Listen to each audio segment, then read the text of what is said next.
We chewed that around a little bit before the break, and it is a top of the list of concerns for the Leafs. So, one of the encouraging things about this Leafs team, I think, is that there's so much potential when they're healthy. When they have all their guys and it's put together, you can see a really strong team here. One of the concerns also with that is Matthew Nyes, who had his concussion, missed some hockey, came back, and hasn't been the same version of himself since. Wanted to get your thoughts on his play the last couple weeks and if you see anything that's visibly changed because he's not producing at the level he was before the injury. Yeah, it's not. I don't think it's just the numbers. I don't think it's just the production. He looks a little bit more hesitant, and maybe that's because he's still feeling some pain. We don't know, or maybe you get rocked like that, and you lose a little bit of your edge. I mean, he's bounced back from this before, right? Sam Bennett gave him a concussion when he was brand new to the league in the playoff series against the Lightning, and he managed to come back a better version of himself eventually, but he hasn't found his game. Part of that might be he's been bouncing around, different line mates, different centermen. So there might be an element of that, but he's on the top power play. He's getting plenty of opportunity. Craig Berube used an interesting word today, speaking to reporters after practice. He wanted him to be a bit more reckless. And he's like, I don't want him out there taking penalties, but I want him going to the net. I want him finishing his checks. I think that hasn't been there as fiercely as it was early in the season. And again, it's fine. It's 82 games. We saw him go through a lull last season, and he picked it up as playoffs began. I think that's okay if there's a lull in his game, but he has to pick it up, and he has to start peaking again at the right time. Mm-hmm. It's hard to imagine, again, to bring this back without the veteran presence right now of Tavares and Pacioretty right now because, for PTO, man, this guy is now sitting on the number one line with Tavares and Marner, and he's needed, really needed on this hockey club. Oh, absolutely, he's needed. And it's kind of funny, right? Like there was at training camp, we were debating, like, should he be taking a spot from a young guy? Does he even deserve, is his NHL career in jeopardy? Is it over? And now you don't want them dressing a lineup without him. He's become an integral part of the top six. And I just love how physical he is. Every single night you watch this guy, Pacioretty's finishing a check on some guy where you're turning to the reporter next to you like, did you see that? Mm-hmm. Like, he's got a viciousness to him, and good on him. The thing with Pacioretty, though, after they came back from the Christmas break, no one was more effusive in how much he needed those days off than Pacioretty. And I think, A, it's age. B, he's all of a sudden playing a heavier game than he's probably ever played in his life. And you throw in the Leafs have more back-to-backs than anybody, and it's taking a toll on the guy. So they're leaning on him a lot right now. And good on him. He's responded and he's played pretty well. He's found chemistry with Tavares in particular. But you don't want to lean on him for the whole rest of the second half of the season because I don't know if he'll have anything left when it matters. Yeah, that's a fair point. So I want to talk a little bit about defense because we didn't get to it in the first half. Fun stat today from Anthony Petrilli. If the Leafs D don't score tomorrow, they will have gone the entire month of December without scoring a goal. In the month of December, they got 0 points from a defenseman on the power play. So what do they do about the lack of scoring from the back end compared to other good contending teams? It's a place where they really lack punch. Oh, absolutely. And the irony is Oliver Ekman-Larsson was signed in part because Brad Treliving and the front office realized that they wanted more production from the back end. And I think he's been solid, but he's dipped a little bit, but he hasn't really been piling up the points. Morgan Riley started off pumping a few goals in, but he's kind of gone cold offensively. So the last game against the Capitals, Riley blasted a one-timer from the point, and it took me off guard because I couldn't remember the last time he actually did that, even to keep the defense honest. They just don't shoot that much from the point, and they don't have the guys with the big bomb. But it is a problem. I think they have 7 goals total from the defensemen in their lineup right now, and you got guys out there, individual defensemen on teams with more than that. So it's a bit of an issue. They'll say they don't care who gets the goals as long as they come from somewhere. But this is a team that, you know, if you're missing guys in your top six, especially, you want that offense to come from somewhere. There needs to be more from the back end. How much of that is guys wanting to play Berube's safer system where they pinch less than they did under Keefe's system? You know, but I think there's a healthy balance to find there, and they do need a bit more punch from guys like Riley and Ekman-Larsson in particular. Timmins too, like that's one of his strong suits, and he's not really producing a ton either. Right. We're talking to Luke Fox, Leaf and NHL writer for Sportsnet.ca. Luke, you know, it's almost as if for me right now the offense would still be a bonus with this blue line, but they are not. And Craig Berube touched on this about a week and a half ago, 2 weeks ago. They're not getting clean looks and breakouts anymore. Like at times it's unlike anything we saw in the first month and a half of the season. And Saturday night was one of those rare examples where the goaltending couldn't kind of fix a mistake when it did break down. What are you seeing out of their own zone that we didn't necessarily see for a month and a half? Well, you hit the nail on the head, Nick. Like that cost them that Capitals game. It started with the first one. Dewar, just a brutal, you know, exit pass, you know, on the wrong side of his own blue line. Odd man rush the other way, bang, it's in your net. The other one, they had possession and they just couldn't get it clear. I don't know if it's the condensed schedule is taking a toll on them and they're getting a little bit of tired brain or something, but they've lost their details. And Berube's been harping on that. He's been harping on good sticks. He's been harping on clean exits, you know, getting through the neutral zone, harder forecheck. And it seems to me at both ends of the ice, they're not exiting as quickly as they were early in the season when they had fresh legs and had some jump. Maybe they were more inspired to impress the new coach and try to earn more ice time.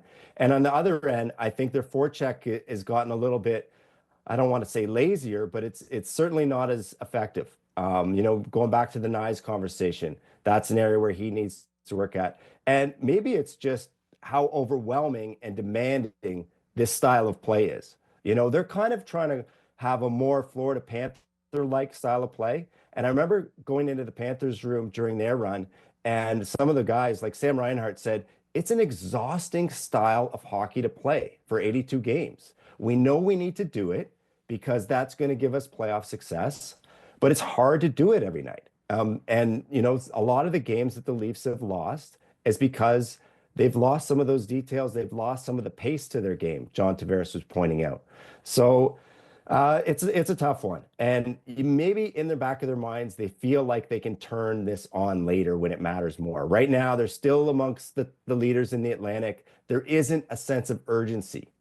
Yeah, it does feel like this is like one of the first years. They're one of those teams that you're like, God, when they grind and they hit, they're going to be really tough to beat, but you just can't do it every single night. We can't do it well. So, you know, maybe that's one of the reasons why I feel better about not seeing them with a 700 winning percentage that they're kind of doing, you know, skimming along at 622. So with the way they're constructed right now, Kampf is subbed in for Holmberg on that second line. And the reason they're doing that is because they love the third line right now. Robertson kind of coming around. Bobby McMahon has been awesome. Domi's coming. So this is some encouraging signs, I think, for the Leafs that those three players seem to have found it a bit. Yeah, absolutely. I mean, Domi had a really rough first month and a half, 2 months of the season. Like, injury aside, you could just tell they had lost confidence. Even in games where he doesn't get a point, he has jump again. He looks noticeable. He looks like he's flying out there and feeling good. And him and McMahon have really found something. I think Robertson a bit less so, but he's you know, getting on the scoreboard as well. But McMahon, for me, has been a wonderful story. And remember, guys, The Leafs center dilemma: who can strengthen the roster? If you're a Toronto Maple Leafs fan like me, you know the team's center depth has been a constant concern this season. With Auston Matthews set to return from a mysterious upper body injury next week, the excitement of having our star back is palpable. However, there are still serious issues to address in the center position to keep the team competitive and, of course, fuel our playoff dreams. David Kampf, a key piece in the center rotation, is sidelined with a lower body injury. As if that weren't enough, Kaye Jarnkrok is still recovering from surgery, leaving another gap in the lineup. Max Domi, expected to be a versatile asset, has been placed on injured reserve, further aggravating the situation after missing consecutive practices due to lingering pains. To sum it up, the Leafs are missing 4 functional centers, and the pressure to act is mounting. James Myrtle, a respected Leafs analyst and contributor to The Athletic, highlighted a series of potential trade targets to address this dilemma during his appearance on the J.D. Bunke's podcast. Among the names mentioned, 2 stood out: Nick Jugstad and, for the nostalgic fans, a possible reunion with Ryan O'Reilly. Jugstad seems to be Myrtle's favorite, and for good reason. The player, who signed a 2-year deal with the Utah Hockey Club last offseason, carries a manageable $2.1 million cap hit, which is essential for a team as salary cap-strapped as the Leafs. Additionally, standing at 6 feet 6 inches and weighing 205 pounds, he would bring not only physicality but also consistent offensive contributions. Jugstad is the most viable option for the Leafs right now, Myrtle stated on the podcast. And he's right. Experienced and versatile, Jugstad has played for several teams, including the Florida Panthers, Pittsburgh Penguins, Minnesota Wild, and Edmonton Oilers, and could quickly adapt to the Leafs' dynamic. With an affordable contract and a solid track record, he offers a practical solution without sacrificing too many future assets. However, it's impossible to ignore the possibility of a Ryan O'Reilly return. Yes, we know he chose the Nashville Predators last summer in search of a quieter environment, but the Leafs management still holds him in high regard. The 2019 Stanley Cup-winning captain with the St. Louis Blues is precisely the type of player any contender would love to have on their roster. However, the cost of bringing him back would be steep, both in terms of trade assets and cap space adjustments, as Nashville or a third team would need to retain part of his salary.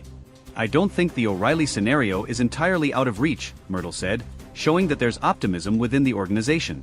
However, there are doubts about how much it's worth investing in a 33-year-old player, even with his impeccable credentials. Meanwhile, cheaper internal options like Steven Lorentz, Connor Dewar, Pontus Holmberg, and Fraser Minton have been mentioned. But let's be honest, these names might serve as short-term stopgaps, but they're far from offering the stability and impact the team needs. The pressure is all on GM Brad Treliving. He knows that despite the Leafs' solid performance so far, the center position is crucial to sustaining any championship aspirations. With the trade deadline approaching, Treliving has likely intensified his efforts to finalize a deal.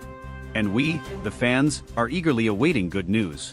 For now, all we can do is trust that the team can weather this tough phase and hope a solution, whether it's Jugstad, O'Reilly, or another name, arrives before things spiral out of control.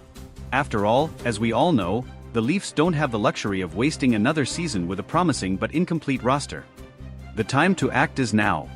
The Leafs center dilemma, expanding on the potential solutions. The Toronto Maple Leafs, amidst another promising yet tumultuous season, face one of their most pressing challenges, addressing a depleted center lineup that threatens to derail their momentum. While the return of Auston Matthews is a beacon of hope, the broader picture remains dire, requiring urgent action from the front office.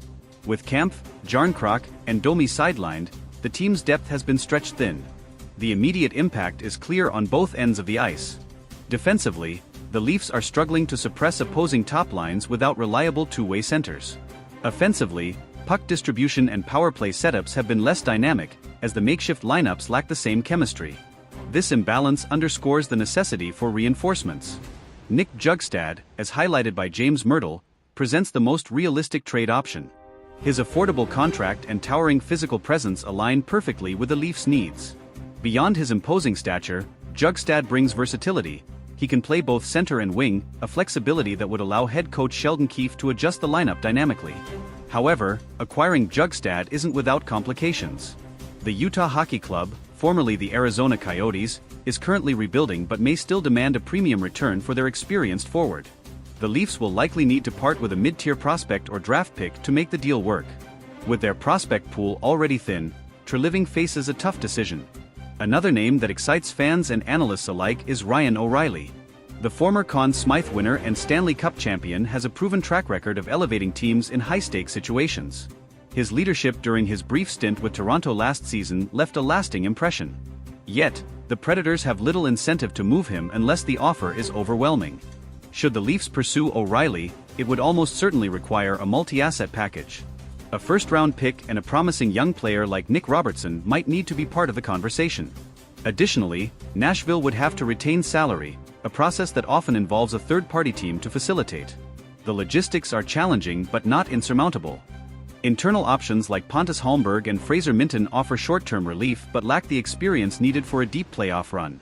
Holmberg has shown flashes of potential, but his limited NHL exposure raises questions about his readiness for a consistent role. Minten, while promising, is still developing and would be better served continuing his growth in the minors. A wild card option could be exploring European leagues or waiver claims to unearth an overlooked talent. Teams like the Vegas Golden Knights and Colorado Avalanche have found gems in unconventional ways, and the Leafs scouting department may need to cast a wider net to uncover an affordable, immediate solution. Another factor complicating the Leafs' decisions is the looming salary cap crunch. With Matthews' extension set to kick in soon, Toronto must be mindful of every financial commitment. Adding a high-priced center now could limit flexibility during the off-season, forcing Treliving to juggle short-term needs against long-term sustainability. Trade timing will also play a pivotal role. Acting quickly could stabilize the team and prevent further slip-ups in the standings, but it may come at the cost of negotiating leverage. Alternatively, waiting closer to the deadline could yield better deals as selling teams grow more desperate. The risk, however, is enduring several more weeks of uncertainty. Sheldon Keefe's role in navigating this storm can't be overstated. His ability to extract maximum effort from an injury-riddled lineup will be crucial. Keefe has already experimented with unconventional line combinations, but the lack of true centers limits his tactical options. A new acquisition would provide the stability he needs to implement a more structured game plan. The Leafs locker room has remained resilient through adversity, with veterans like John Tavares and Morgan Rielly stepping up as vocal leaders. However, even their efforts may not be enough to overcome the absence of key personnel. Reinforcements are not just a luxury, they're a necessity. For fans, the anxiety is palpable. After years of playoff heartbreak, this season feels like another chapter in the saga of unmet expectations. Yet, there's cautious optimism. The team has shown glimpses of brilliance, and the addition of a solid center could be the missing piece that transforms them from contenders to genuine threats. As the trade rumors swirl, one thing is certain: the next few weeks will be critical in shaping the Leafs season. Whether it's Bjugstad, O'Reilly, or an unexpected name, the decision made by Brad Treliving and his staff could define not just this campaign, but the team's trajectory for years to come. For now, we wait, hopeful that the Leafs will seize the moment and finally deliver on their immense potential. Will the Leafs make their move? As the speculation intensifies, the Leafs fan base is holding its collective breath, waiting for signs of a breakthrough.